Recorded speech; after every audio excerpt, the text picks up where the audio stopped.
আমাদের বাগানের অনেকগুলো আমের গাছ কাটা হয়েছে, মানে এই গাছগুলো কেটে দেওয়ার কারণ হচ্ছে গাছগুলো ঘন হয়ে গেছে, চারিদিকে যে ডালপালা সেগুলো এখন উঠতে পারছে না।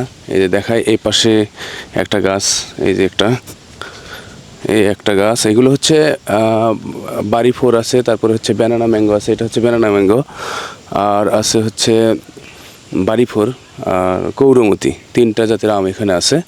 তো অলমোস্ট এই আমাদের বাসা থেকে এই জায়গাটা অনেক দূরে, মোটামুটি 1 বিঘা জায়গা নিয়ে এই বাগানটা, কিন্তু এখানে আমরা মানে প্রতি বছরই হচ্ছে আম পাই না, কারণ চুরের উত্তাপ প্রচুর। তো এদিকে আসো তাসিন। তো চুরের উত্তাপের কারণে এখানে আমগুলো পাওয়া যায় না, সবসময় চুরেই আম নিয়ে চলে যায়, আমাদের খাওয়াই হয় না, কারণ লেট ভ্যারাইটিস, এই আমগুলো অনেক পরে পাকে।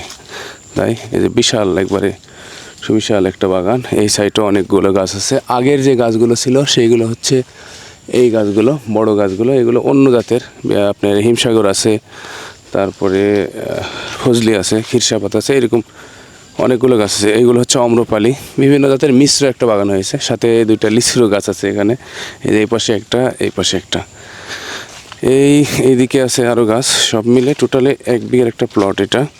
এই জায়গাটা কিভাবে কাজে লাগানো যায় বা কিভাবে এই জায়গাটিতে কী চাষ করলে ভালো হয়, আপনাদের কমেন্টে মতামত আশা করছি, যে আসলে আমের গাছগুলো রাখা যায় না অন্য কোনো কিছু করা যায়। এই পাশে আবার হচ্ছে মানুষের অনেকগুলো গাছ আছে যারা ওইগুলো কাটবে না, বা বাঁশের ঝাড় আছে, ওইগুলোর কারণে ছায়া হয় আর কি।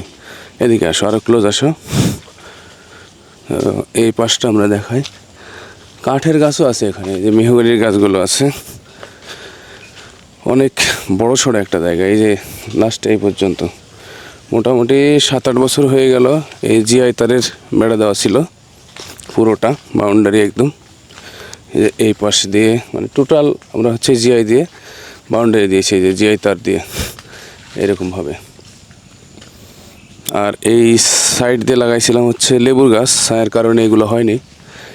আর এই যে বাউন্ডারি থাকার পরেও, জিআইয়ের বাউন্ডারি থাকার পরেও হচ্ছে চোর হচ্ছে চুরি করে এই আমগুলো নিয়ে যায়। গৌরমতি আম ছিল প্রায় এবারে অলমোস্ট 30-40 কেজি হবে, 1 মণ মতন ছিল লাস্ট পর্যন্ত।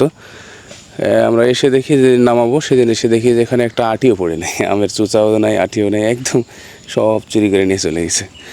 তো এখানে আসলে লোকজন আছে ওই পাশ দিয়ে, এবং বাগানের সাথে একটা লোকের বাড়ি আছে।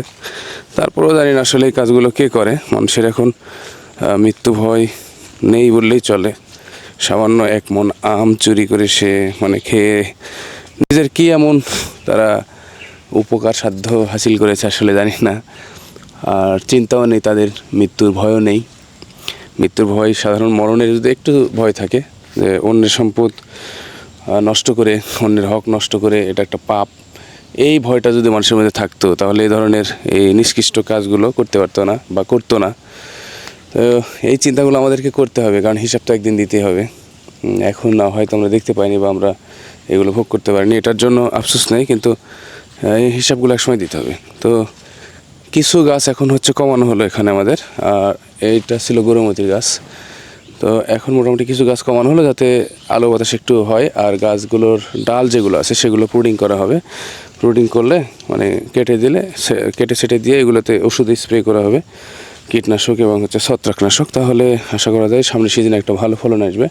আর আমরা সামনের সিজনে ভালো ফলন আসার আগেই আমরা চিন্তা করছি এটাতে সিসি ক্যামেরা লাগাবো এবং পাহাড়ের একটা সিস্টেম করবো, যাতে চোর বারবার এভাবে আর নষ্ট করতে না পারে, তারা খেয়ে নিতে না পারে।